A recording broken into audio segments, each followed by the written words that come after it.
For all of you, it'll never happen in my state folks out there, I direct you to Virginia. Virginia was once a deeply red state and one of the most pro-gun states in the country, and overnight is now a blue state and on the verge of becoming one of the most anti-gun states in the country. I'm no Crip or Blood political gangbanger, so I'm not here to tell you that the Republicans are our political lord and saviors. But I am here to tell you that Democrats have once again proven themselves to be anti-Second Amendment, and I cannot support any party that is anti any constitutional right, especially one of the most important, if not the most important right. Here's the kicker. Want to know who the largest outside spender in the elections were to make this flip happen? You guessed it, one of the largest anti-gun groups in the country, Everytown for gun safety. They spent $2.5 million in this election. But here's the crazier thing. Guess who funds Everytown for gun safety? The political megalomaniac himself, Billionaire, and to me, the most anti-gun person on the planet, Michael Stop and Frisk All the Black People Bloomberg. And now, the same anti-2A megalomaniac is running to be the president. This man by himself outspent every gun rights organization in the country. I can call Bloomberg all the names in the world, but make no mistake, this man is not playing around, and he has the means to do and get exactly what he wants. And Virginia is a prime example of what he wants. Right now, Virginia is facing SB16, a bill that is more restrictive than states with the most strict gun control laws currently. SB16 doesn't ban assault rifles. No, that's not broad enough. It seeks to ban assault firearms and magazines over 10 rounds. And in typical fashion, they make up a definition of assault firearm that includes essentially every modern semi-automatic rifle and shotgun, along with any pistol that weighs over 50 ounces unloaded. To make matters worse, it includes a catch-all phrase in the definition banning any characteristic of like kind. What does that even mean? I can tell you what it means. It means you have to guess whether or not a part on your rifle meets the definition of assault firearm and hope you don't go to jail for guessing wrong. Oh, and I almost forgot. There's not a grandfather clause. That means whatever gun you own before the law is put into place, you have to give it up or go to jail.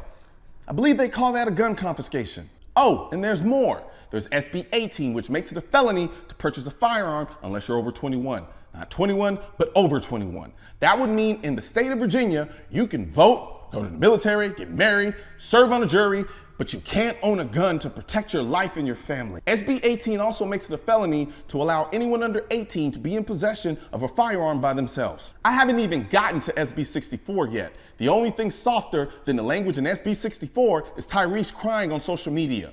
The language in SB 64 is soft. Anyone taking a training class and then subsequently showing up to a 2A rally or demonstration with a gun on them can be found guilty, along with the trainer and the owner of the range where the training took place. It's like the RICO laws for gun owners.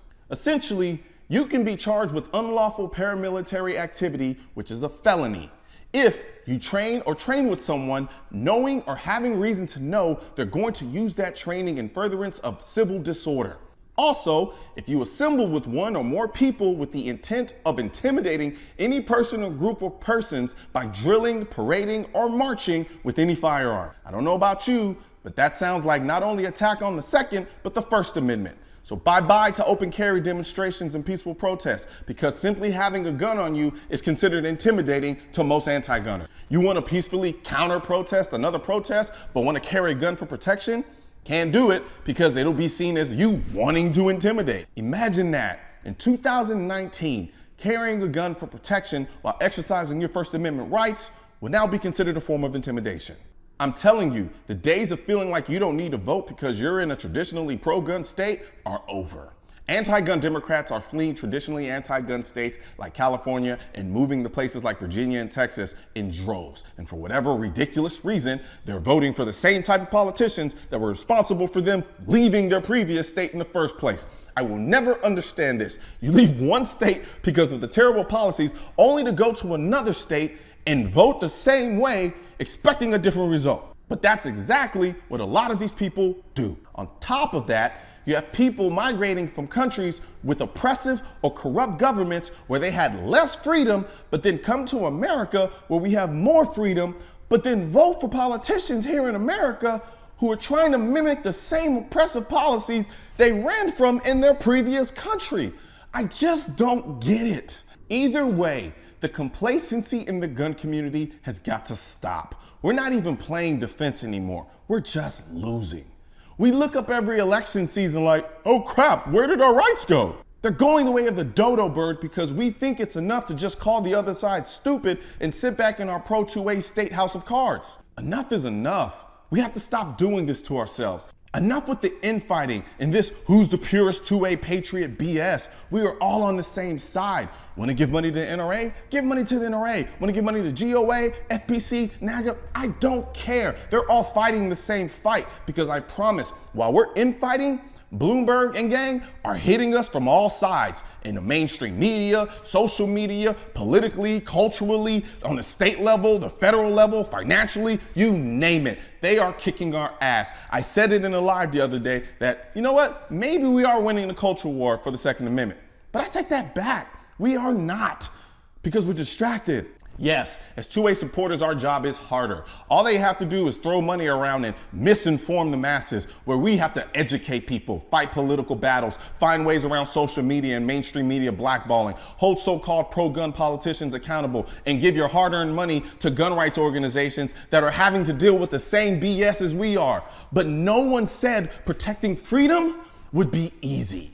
It's hard. It sucks. It's a thankless job. And by and large, people are going to think you're weird. But it has to be done. It just is what it is. We're better than this. We don't have the privilege of resting. There's no coasting or vacations. Whether you're politicking, making videos, holding rallies, training people, educating people, to me, it's all advocacy. And in this fight for our freedom, we need all hands on deck. Because make no mistake, I don't care what state you live in. It can happen in your state. Hell, Texas almost voted for Beto, and he bragged about wanting to take people's guns. Right now, there's a culture war against the Second Amendment, which is why I need your help spreading our message to counter their message. You can do this by leaving a comment, sharing this video, and click the bell and subscribe button. Let my voice be your voice, and let them know you want to keep America tactical.